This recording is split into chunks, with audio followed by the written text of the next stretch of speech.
We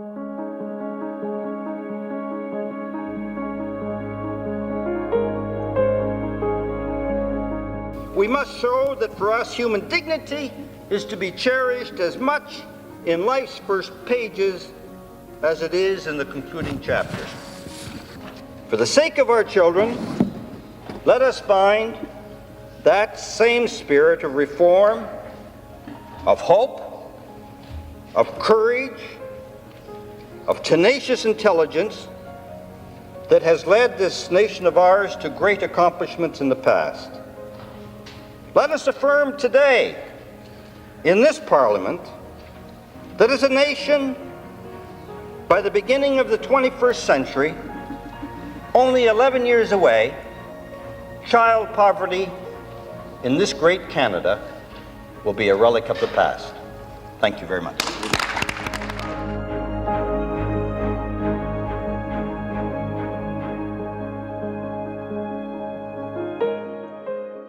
Hello, from the Premier's office in Manitoba.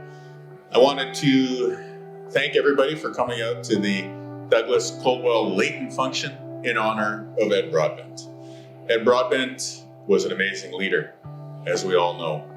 And I love the fact that he practiced the politics of joy. I saw it firsthand every time I spoke to him. Huge smile on his face, an encouraging word for all those of us who came after him, forming the next generation of progressives across Canada. Hello friends, BC Premier David Eby here, and I'm sending you this message from the territory of the Musqueam, Squamish, and Tsleil-Waututh people in beautiful British Columbia. It's really hard not to be with you today in person, remembering our friend and mentor, Ed Broadbent. Ed was the North Star of Canadian social democracy from the time I was a kid. I could pay tribute to his life and example in my days as an activist, a human rights lawyer, or as an opposition MLA, but to be able to do it as NDP Premier of British Columbia is a really special privilege because it speaks to his vision and hope for our party. Not only to have values and to hold them, not only to articulate them, but to actually implement them. To put them in place for the sake of a more equal and democratic society for the real lives of each of its members. Around the globe, in frightening numbers, voters continue to express their skepticism and disenchantment with the current liberal order. As we've learned, even here at home, we're not immune to these populist shockwaves. But the difference between Canada's fake right-wing populists and Ed Broadbent was the difference between, well, you all saw the interview video, apples and oranges. Ed understood that the answer to the populist upsurge couldn't be smug liberal complacency, small L liberal, of course.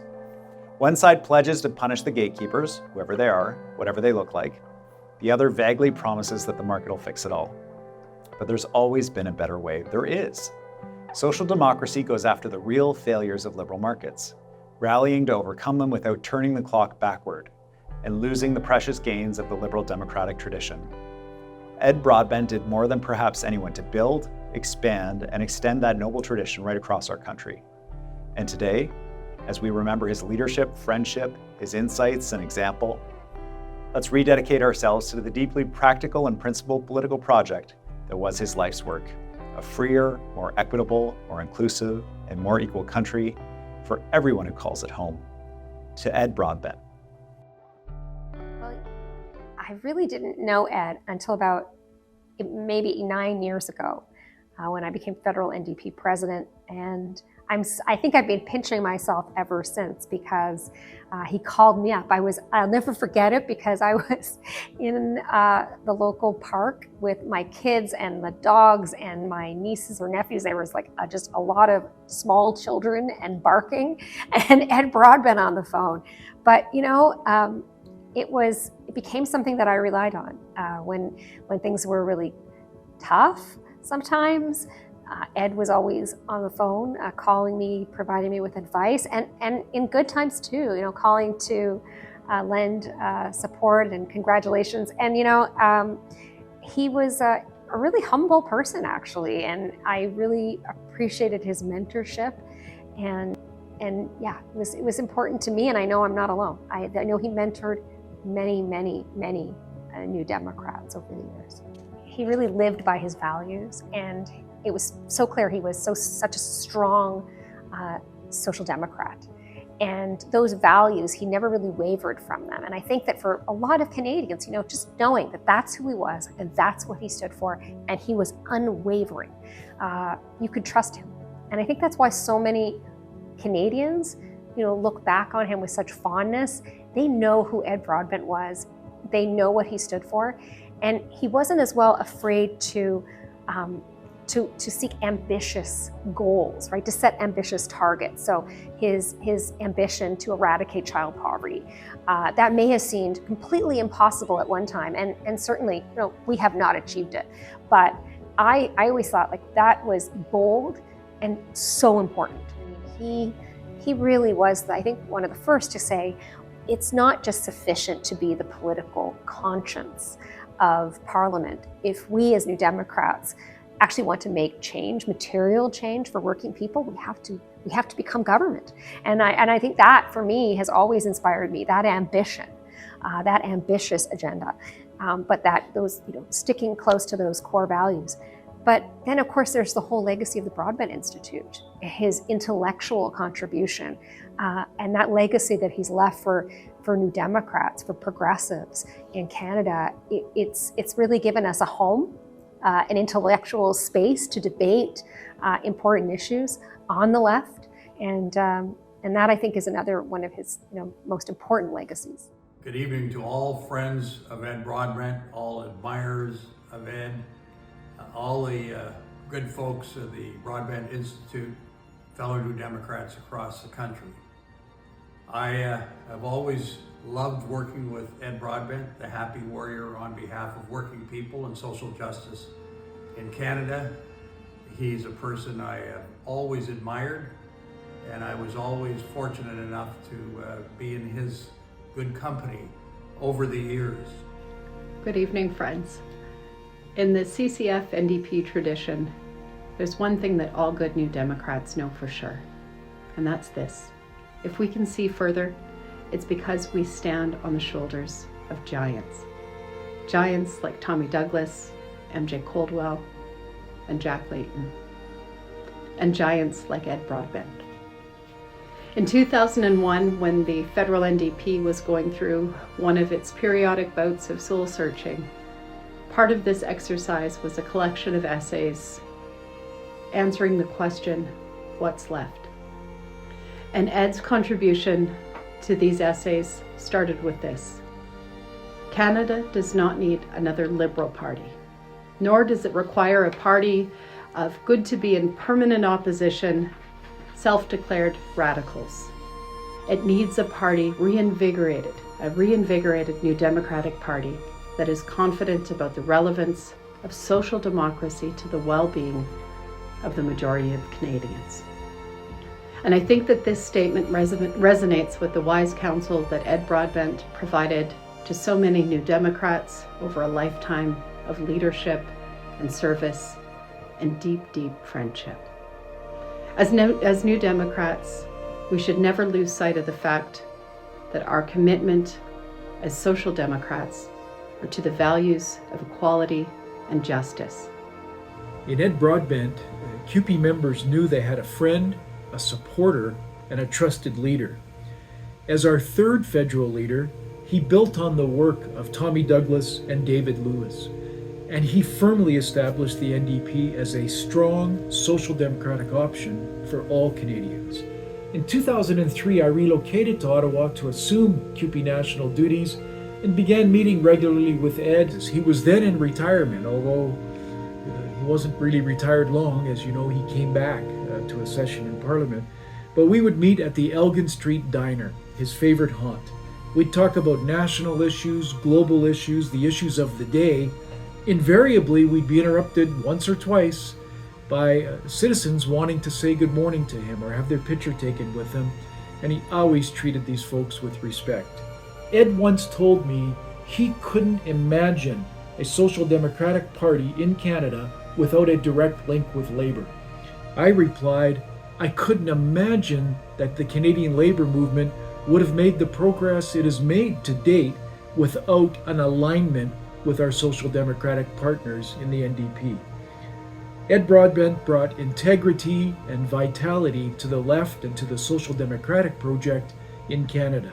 In the over 45 years that I've known and worked with Ed, I can without a doubt say I've never seen him waver for his pursuit for greater equality at home and across the globe.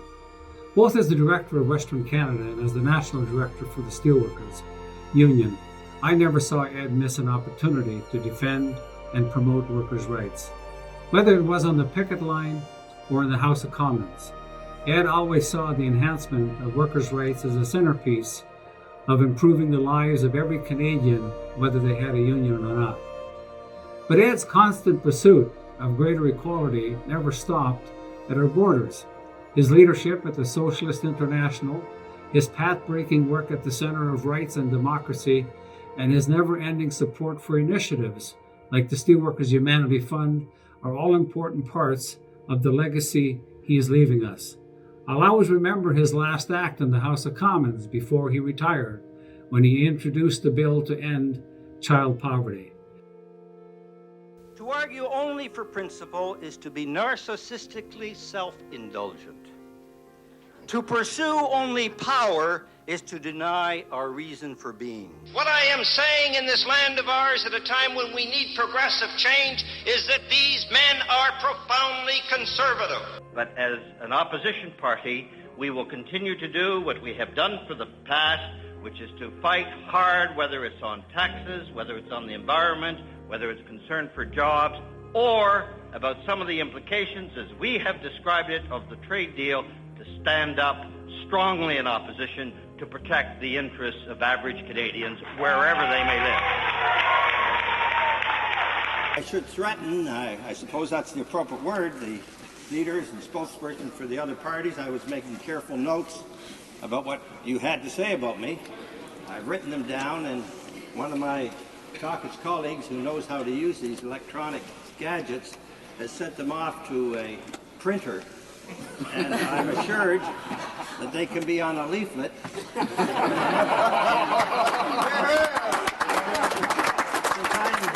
I'm the only member of the House of Commons who can canvass on the way home from this place. I understand it's even technically possible for me to have these leaflets available at 5 o'clock, so be warned. Tofu veggie pies, see? This place is going to be crawling with NDPers. Are you a vegetarian? No, I'm a Unitarian.